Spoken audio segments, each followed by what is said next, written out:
नमस्कार, मैं हूं विनय पाठक, एवी न्यूज में आपका स्वागत है। विनोद सिंह विधायक जी हैं,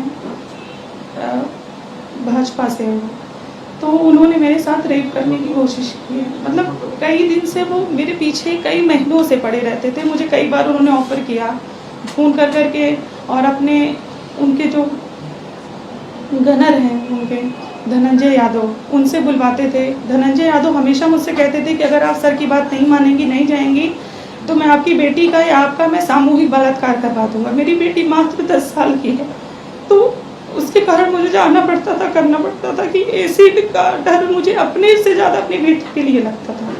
तो क्या होता था कि मैं जाती थी, लेकिन लास्ट टाइम 3 जून को ऐसा हुआ कि वो शराब के नशे में धुत थे। उन्होंने मुझे फिर बुलाया, धनंजय यादव आए मुझे बुलाने मेरे फ्लैट पे। हम लोग एक ही अपार्टमेंट में रहते थे, तो वो आए मुझे बुलाने। तो जब मैं गई वहाँ पे, तो उन्होंने एकदम से मेरे ऊपर वो अटैक कर दिया।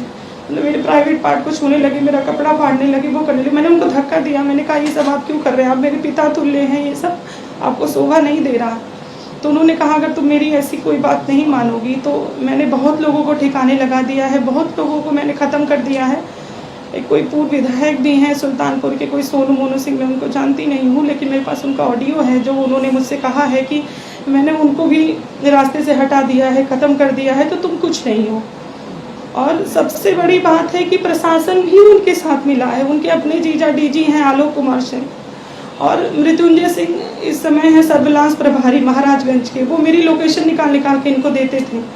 विक्रम सिंह है थाना प्रभारी हजरतगंज, इंस्पेक्टर हैं वो वहाँ पे। मैंने कई बार उनसे शिकायत करने की कोशिश की, लेकिन उन्होंने मेरी नहीं सुनी। तो 4 तारीख की बात है कि उन्होंने कम से कम 12-15 आदमियों को जो मानसिक रूप से अपराधी हैं, वो उन्होंने मेरे पीछे लगा दिए कि इसके ऊपर एसिड डाल दो, इसके पति को और इसकी बेटी को मतलब हटा दो, रास्ते से मार दो। तो मैं आनंद फानंद में मैं यहाँ आई, और 4 तारीख से मैं दिल्ली में हूँ। मैंने सब कुछ करके देख लिया। मैं महिला आयोग में गई, मैं 0 FIR के लिए गई, मैं न्यायालय गई, बट कहीं कुछ नहीं हो रहा मेरे साथ। उनके साथ प्रशासन भी मिला है। उसके बाद जैसे मैंने महिला आयोग का किया, आनंद फानंद में उन्होंने मेरे ऊपर FIR करा दिया लखनऊ में कि 420 इन्होंने मेरे साथ की है, पैसा लिया है, ये लिया है। जबकि वो अक्सर मुझे कहते थे कि मुझे तुम्हें देखकर बहुत दया आती है कि तुम इतनी खूबसूरत हो, इतनी अच्छी हो, और तुम इतने गरीब, तुम्हारा पति इतना गरीब है, और मैं तुम्हें बहुत कुछ करना चाहता हूँ, देना चाहता हूँ। लेकिन मैं अनसुना कर देती थी उस चीज़ को, नहीं समझ में नहीं आता था। मुझे लगता था कि बड़े हैं, ऐसा क्यों बोल रहे हैं, बट इन्होंने हद पार कर दी। और तब से आज तक, अभी भी मैं 2 घंटे पहले की बात बता रही हूँ, मेरे पास वहाँ मेरे भी रिलेटिव हैं, वो लोग फ़ोन करते हैं कि शिवदास यादव और कृष्ण कुमार और एक लोग और है जो एसिड की बोतल लेके लगातार मुझे ढूंढ रहे हैं कि मेरी बेटी है, मैं जो भी दिख जाए उसके ऊपर, मेरा बेटा बाहर खेलने जाए उसको उठा लें, उसको मार दें। मतलब मैं कहीं भी निकल नहीं पा रही हूँ, ना मैं इनकम सोर्स मेरा ख़त्म हो गया है, मैं कहीं नहीं आ जा सकती हूँ। मेरा बेटा 4-5 दिन से बीमार है, लेकिन मैं डॉक्टर के पास नहीं जा सकती। मेरी बेटी का स्कूल खराब हो रहा है इसी डर से कि कुछ भी हो सकता है, क्योंकि ये मौजूदा विधायक है तो इनकी सुनवाई ज़्यादा है, मेरी कुछ नहीं है। प्रशासन इनके साथ है। मेरा विधायक कहाँ की है? ये सदर सुल्तानपुर के। क्या नाम है पूरा? विनोद सिंह। किस पार्टी से हैं? भाजपा। कैसे संपर्क में आए थे आप? संपर्क में नहीं आए थे हम। हमारा अपार्टमेंट एक ही था, वो 4th पे थे, और लिफ्ट में कई बार आना जाना। कहाँ पर? लखनऊ? हाँ, लखनऊ में, हजरतगंज में। तो कई बार तो अब वो हमेशा कहते थे कि तुम मेरी भावनाओं को नहीं समझ रही हो, कि मैं तुम्हें देखने के बाद फिर मुझे अब कुछ समझ में आ नहीं रहा है। तुम या तो मेरी चीज़ों को एक्सेप्ट करो, या तो मैं तुम्हें ख़त्म कर दूंगा, तुम्हारे पति को, तुम्हारी बेटी को। रेप की कोशिश है या आपके साथ बदसलूकी हुई? बदसलूकी हुई है, और थ्रेट मुझे मिले है, मुझे बेटी के। हाँ, आपने कहा कोशिश, मतलब आपके साथ रेप जैसी घटना वारदात हुई है? 3 तारीख को, 3 जून को रात में 10:30 बजे, जब इन्होंने मुझे अपने गनर से कह के बुलवाया था कि आप नीचे आइए, कुछ बात करनी है, ज़रूरी बात करनी है, आप चलिए। तो फिर मैं गई थी। तो उस दिन की बात है कि शराब के नशे में धुत थे, और ये एकदम से मेरे ऊपर आ गए, मुझे सोफे पे ढकेल के मेरे प्राइवेट पार्ट को छूना शुरू किया। फिर मैंने इनको धक्का दिया, फिर वहाँ से मैं किसी तरह बाहर आई, और दरवाजे के बाहर धनंजय यादव इंतजार कर रहे थे, रखवाली कर रहे थे। जब आप एक ही अपार्टमेंट में रहते हैं तो आना जाना, देखना मारना तो होता ही होगा। जी, कई बार अक्सर लिफ्ट में, जैसे मैं लिफ्ट में हूँ और मैं इनके ऊपर रहती थी, ऊपर वाले अपार्टमेंट में, तो जैसे कई बार लिफ्ट में मैं आती थी, इनके साथ जो भी रहता था उसको दरवाजा खोल के निकाल देते थे। तो आपने कंप्लेंट किस बाबत का कंप्लेंट दी है? क्या कंप्लेंट आपने कहाँ दी है, किस बाबत के लिए लिखा, क्या कंप्लेंट का कुछ है आपके पास? हमने एप्लीकेशन दी थी, लेकिन उन्होंने रख ली थी, रिसीविंग हमें कुछ दी नहीं। कहाँ दिया था? हमने विक्रम सिंह को दी थी। कौन से थाने में? हजरतगंज थाने में दी थी और लखनऊ में, और फिर उसके बाद तब से 4 तारीख से मैं दिल्ली में हूँ। अच्छा, उन्होंने आप पर क्या केस दर्ज कराया है?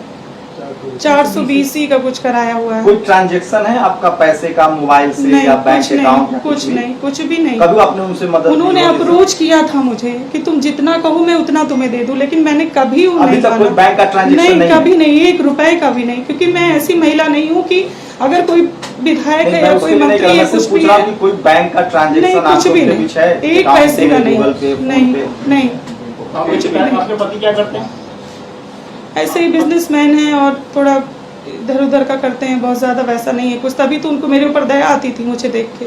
कब से ये आपको परेशान कर रहे थे? ये परेशान तो 3-4 महीने से कर रहे थे, लेकिन एकदम से ये पागल हो गए। ये जून लास्ट टाइम से जब इन्होंने अटेम्प्ट करने की कोशिश की। ये महिला कमीशन में कब आपने रिपोर्ट 10 तारीख को, 10 जून, 10 जुलाई को शायद दी थी। महिला कमीशन कुछ बुलाया आपको? हाँ, उन्होंने रिसीविंग दी थी, हमारे पास सब है। उसके बाद फिर हम 0 FIR के लिए भी गए थे, लेकिन वहाँ भी MLA का नाम सुन के, या जो भी, मुझे ज़्यादा नहीं पता ये सब चीज़ें, लेकिन मेरी FIR नहीं नोट हुई। आपने लेकिन मुख्यमंत्री कार्यालय में भी संपर्क करने की कोशिश की? नहीं, जब इस तरीके से हमारे ऊपर वहाँ कॉम्बिंग हो रही है, हमारी 10 साल की बेटी है, एसिड अटैक की चीज़ें हो रही है, प्रशासन उनसे मिला है, तो मैं कहीं नहीं जा पाई। मैं यहीं हूँ तब से। लगातार आप अपने बयान में कह रहे हैं कि उन्होंने कोशिश की, अटेम्प्ट करने की कोशिश की। हाँ। कोशिश की या फिर उन्होंने बोला? नहीं, उन्होंने किया नहीं, कर नहीं पाए ना। 112 का मतलब आपने कॉल नहीं करी?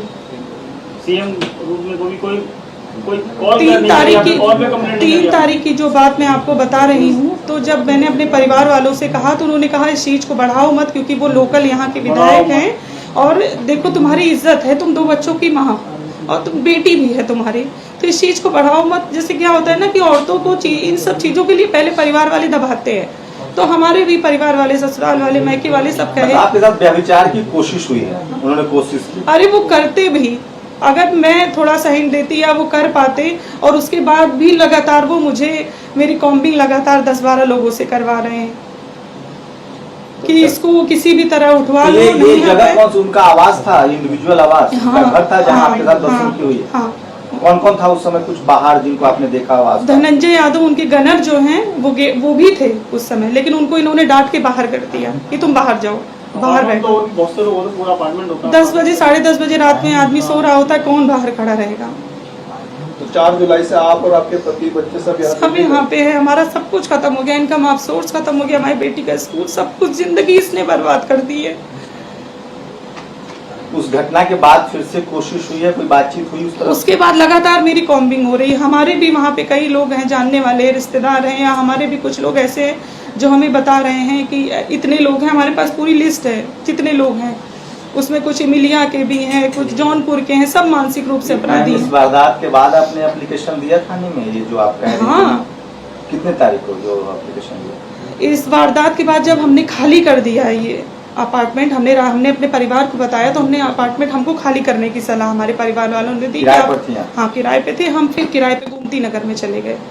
फिर ये जब वापस आए हैं सुल्तानपुर से, जब इनको पता चला कि हम नहीं हैं, तो ये एकदम से बौखला गए, एकदम से ये फोन करने लगे। तो हमने फोन अपना ऑफ कर दिया। हमको सबने कहा आप अपना फोन ऑफ कर दीजिए, इनसे बातें मत करिए आप। थाने में कब एप्लीकेशन दी? वारदात के बाद दी? हाँ, वारदात के 3-4 दिन के बाद फिर हम कोशिश करने गए। हम किसी तरह वहाँ से छुपा के, डर के, ऑटो से मुँह बांध के हम गए करने, लेकिन उन्होंने कहा ठीक है हम देखते हैं। क्या क्या डर है आपको? क्या क्या? हमारा यही डर है कि हमसे ज्यादा हमको अपनी बेटी का है, क्योंकि धनंजय यादव ने कई बार ये कहा है कि हम 10-10 आदमियों को तुम्हारी बेटी पे चढ़वाएंगे, तुम पे चढ़वाएंगे। सबसे बड़ी बात तो ये कि हमको अपनी बेटी का डर। विधायक जी ने कुछ? विधायक जी से के ही कहने पे उसने कहा है। विधायक ने तो मुझसे कहा है ना। विधायक जी को अगर आपको याद हो तो विधायक जी ने अब तक क्या क्या कहा है, वो अगर बताना चाहें? उन्होंने मुझसे यही कहा है कि तुमको मेरे साथ सोना पड़ेगा, तुमको मेरे साथ, मतलब अगर तुम मेरी बात ऐसी नहीं मानती हो तो मैं तुम्हें बर्बाद कर दूंगा एकदम से। और रिकॉर्ड है मेरे पास कॉल, उन्होंने वो सामने बैठ के कहा है मुझसे, शराब के नशे में। तो सुल्तानपुर गोमती नगर बहुत अंतर आ गया, बहुत दूर है, वो कई किलोमीटर दूर हो गया, तो आप वहाँ पे GeoFire भी करा सकती, गोमती नगर में भी करा सकती है। नहीं, जब इस तरीके से इनको, जब मेरी लोकेशन पता चल रही थी, जब सर्विलांस प्रभारी ही मिला था, तो फिर मुझे नहीं समझ में आया कुछ। मैं अपनी बच्चे को लेकर, पति को लेकर वहाँ से तत्काल हट गई। तब से मैं यहीं हूँ, लगातार दिल्ली में, लगातार मैं यहीं हूँ, और मैं कोशिश कर रही हूँ कि मेरा भला कहीं से हो जाए। तो मैडम आप MLA ऑफिस में जॉब करती थी या कैसे आप उनसे कांटेक्ट में? अपार्टमेंट में, मैं MLA ऑफिस में मैं जॉब नहीं करती थी। पहले आपने मतलब उन्हें रोकने की कोशिश नहीं करी, करी? हमने कई बार, उन्हें लगा हमारे पिता तुल्य हैं ये, हमने कई बार कहा कि आप क्या बात कर रहे हैं, आप हमसे बड़े हैं, आप ऐसी बातें। आपने अपने पति को बताया, वो हाँ, बात की वहाँ पे जाकर? उन्होंने भी बात करी, लेकिन वो मौके के विधायक हैं, हमारे ही सदर से विधायक हैं, तो एक्चुअली क्या होता है ना कि बहुत ज्यादा प्रेशर है, दबाव है बहुत पार्टी का होने के नाते। ये सब 2-3 महीने से मैंने बताया। तो अभी आप मांग क्या कर रही हैं ये बताइए। हमारी यही मांग है कि हमारी FIR इनके खिलाफ नोट की जाए। इनको ये है कि ये बीजेपी के MLA होने के नाते इनको पूरा लाइसेंस है कि किसी भी औरत के साथ, किसी भी बेटी के साथ, चाहे वो नाबालिग हो बालिग हो, इनको पूरा लाइसेंस है कुछ भी करने का, और प्रशासन भी इनके साथ मिला है, हमारी कहीं सुनवाई नहीं आप कह है। रहे किसी भी के साथ, मतलब कोई और भी पीड़ित आपसे संपर्क में है जिसने आपको बताया हो कि मेरे साथ कुछ हुआ? परिवार वालों ने कई बार बताया है कि जैसे इनके जो अनिल सिंह हैं, इनके जो मैनेजर हैं वहाँ पे, वो इनको लड़कियाँ सप्लाई करते हैं, जो जिनके ऊपर इनका दिल आ जाता है, वो मतलब पूरा कोशिश करते हैं कि वो इनके सामने जाए, पेश हो या जो भी हो। तो ऐसी कई घटनाएं, केनाई इनका स्कूल है, तो वहाँ कई बार लड़कियों की वारदात सामने आई थी, हमने भी सुनी थी, लेकिन हमारे तक ऐसा पर्सनल मेरा इंटरेक्शन कुछ नहीं है। योगी जी से कोई अपील करना चाहेंगे आप? योगी जी से हमारी यही अपील है, हाथ जोड़ के विनती है कि ऐसे किसी मानसिक रूप से जो पीड़ित आदमी है, जो इस तरीके से औरतों को लेकर इतना गंदा है, जिसके खुद की बहू बेटी और दूसरों की इज्जत नहीं करना चाहता है, उसके खिलाफ सख्त सख्त कार्रवाई करनी चाहिए उनको। एवी न्यूज में अभी तक की खबरों का सफर करते हैं समाप्त। मेरे पाठक को दीजिए इजाजत, हम फिर मिलते हैं नई खबर, नए सफर के साथ। चलते चलते गुजारिश, विनती, अनुरोध, यदि आपके आसपास कोई समस्या है या कोई घटना घटित हुई है और आप उसे हम तक पहुंचाना चाहते हैं, तो हमारी स्क्रीन पर दिखाए जा रहे नंबर पर सीधे संपर्क कर सकते हैं। साथ ही आपसे विनती, हमारे चैनल को लाइक, शेयर, सब्सक्राइब करना ना भूलिए। नमस्कार।